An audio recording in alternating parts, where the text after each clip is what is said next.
Setiap keindahan perhiasan dunia, hanya istri saleha perhiasan terindah.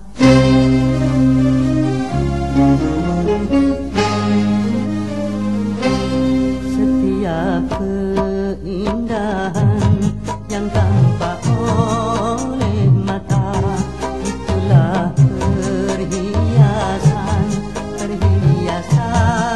dunia. Namun yang paling indah di antara semua, hanya istri saleha, istri yang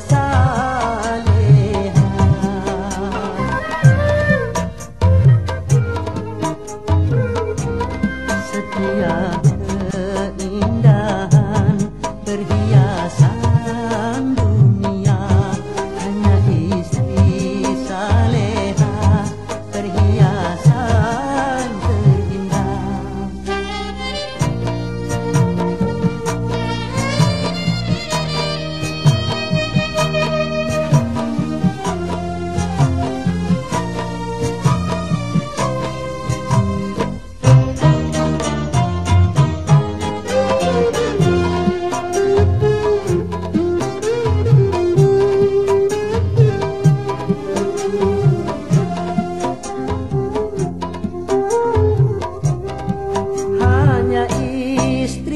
Beriman bisa dijadikan teman dalam tiap kesusahan, selalu jadi hiburan.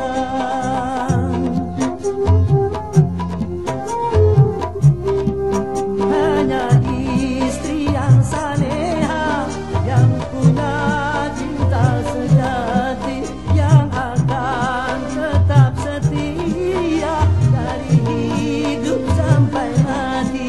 bahkan sampai hidup lagi. Setiap keindahan yang tampak oleh mata, itulah perhiasan dunia. Namun yang paling indah di antara semua, hanya istri saleha, istri yang saleha.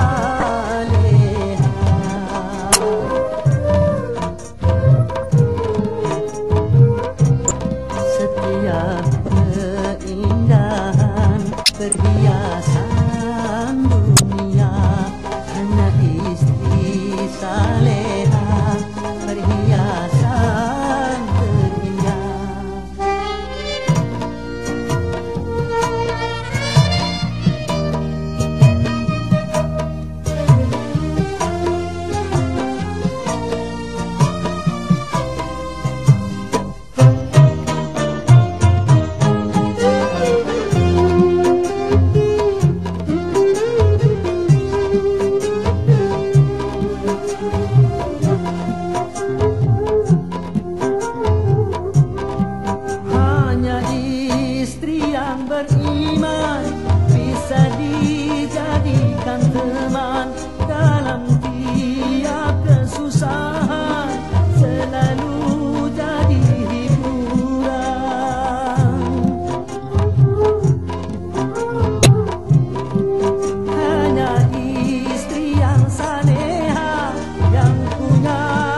yang salehah.